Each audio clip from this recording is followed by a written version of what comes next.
दूसरी एक बात आज बहुत महत्व की सामने आई है कि वहाँ मुंबई शहर के पूर्व कमिश्नर परमवीर सिंह जो मुंबई के कमिश्नर थे, बाद में उनका तबादला होमगार्ड में कर दिया गया। उन्होंने पूर्व गृह मंत्री अनिल देशमुख पर एक आरोप लगाया कि 100 करोड़ की उगाही का उन्हें टारगेट दिया गया था, जो कि मामला अदालतों में है। आरोप लगाने वाला स्वयं फरार हो गया।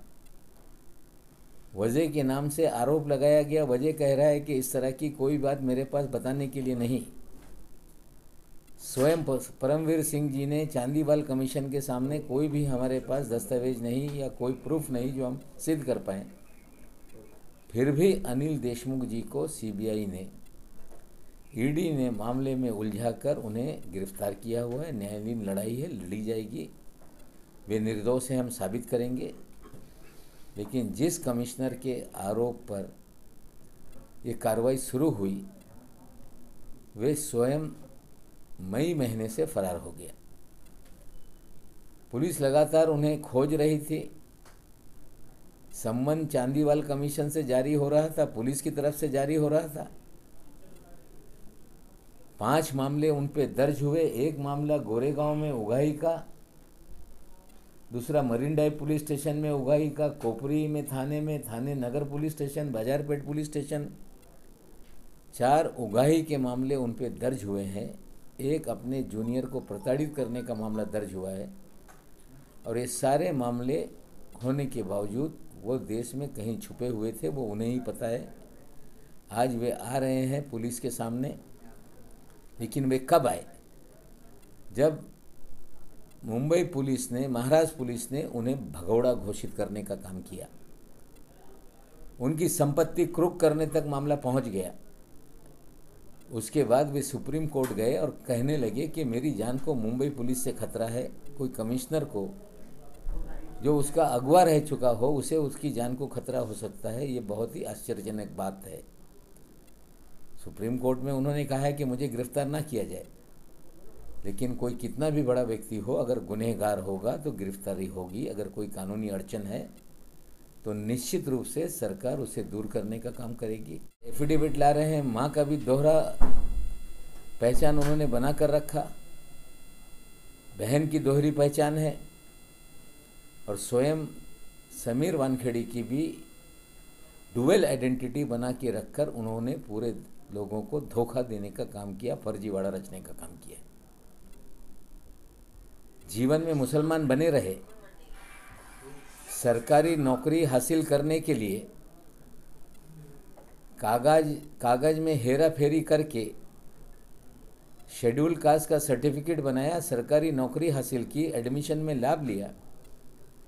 और हद ये हो गई कि उनकी पत्नी के देहांत के बाद, कोकिला बहन अस्पताल में उनका देहांत हुआ था, कॉज ऑफ डेथ का कागज लेकर महानगर पालिका के जो ओशिवरा में शमशान भूमि है, जहाँ पर डीआरके इशू होता है अंतिम संस्कार के लिए, वहाँ पे 16 अप्रैल 2015 को एक सर्टिफिकेट बनाया गया, जिसमें मुस्लिम करके सर्टिफिकेट इशू हुआ।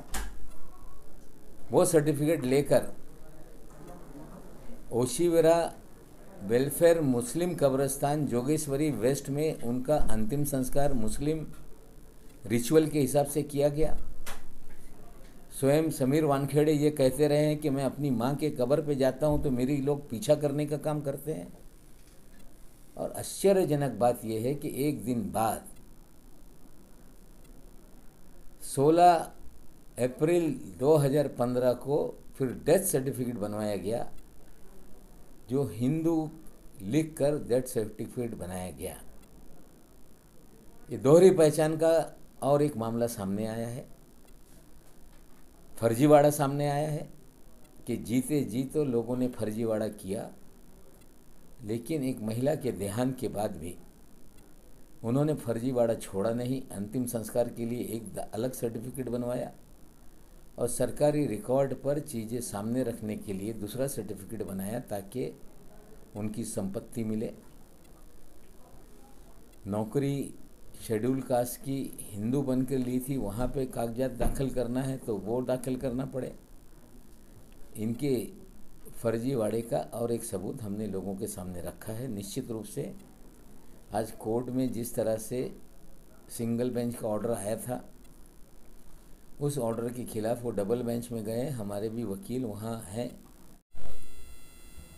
जो एनसीबी के जोनल डायरेक्टर हैं। हमने लगातार लगभग 55-56 दिन से उनके फर्जीवाड़े को लोगों के सामने लाने का काम किया। आर्यन की गिरफ्तारी प्री प्लान थी। उगाही के लिए उन्हें पकड़ा गया। 25 करोड़ की डील को 18 करोड़ में तय किया गया और सेल्फी के कारण वो डील बिगड़ गई और उसे फर्जी तरीके से गिरफ्तार किया गया। उनके पैदाइशी दाखिले से लेकर स्कूल के कागजात, शराब खाने का लाइसेंस, उनके पिताजी एक्साइज डिपार्टमेंट में थे फिर भी माइनर को लाइसेंस दिलाने का काम किया। स्वयं एक आईआरएस ऑफिसर रहते हुए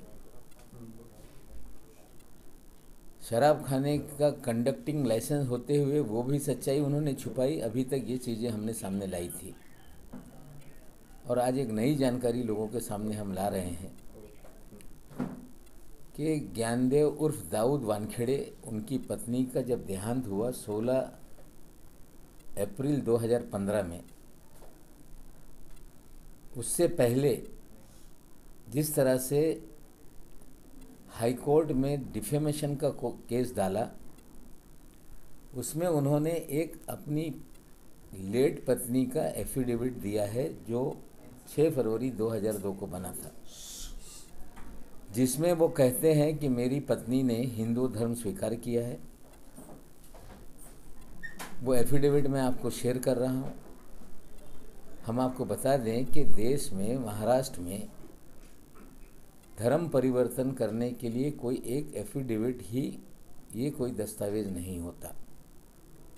कोई धर्म परिवर्तन करता है तो बाकायदा उसका गैजेट करवाना पड़ता है और सरकारी रिकॉर्ड में सारी चीज़ें दर्ज होती हैं कि फला व्यक्ति, महिला हो या पुरुष, सज्ञान जो एडल्ट हो, अपनी मर्जी से धर्म परिवर्तन करता है तो गैजेट करके उसकी सूचना लोगों तक दी जाती है।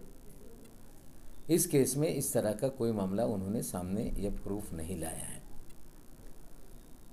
पूरा परिवार दोहरी पहचान बनाए रखा। पिताजी का दोहरा पहचान दाऊद और ज्ञानदेव के नाम से उनकी पहचान बनी।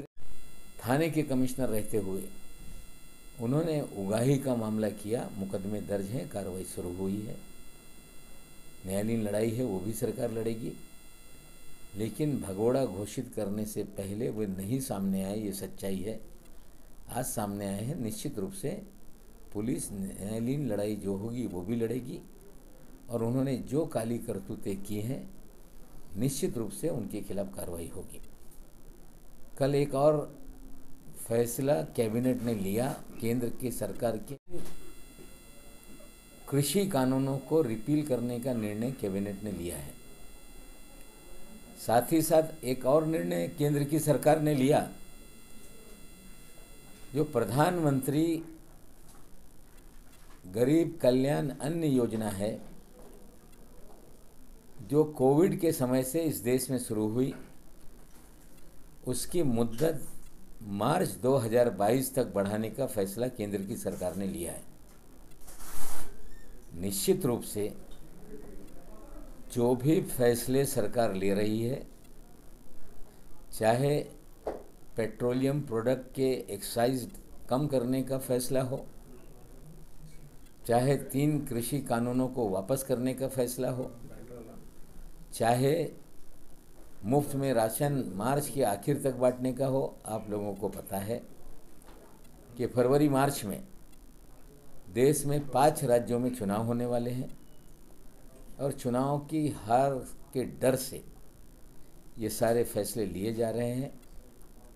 निश्चित रूप से भारतीय जनता पार्टी उत्तर प्रदेश, उत्तराखंड, गोवा, पंजाब, मणिपुर इन सारे राज्यों में हार रही है और हार को बचाने के लिए इस तरह के फैसले लिए जा रहे हैं, लेकिन हार उनकी निश्चित है।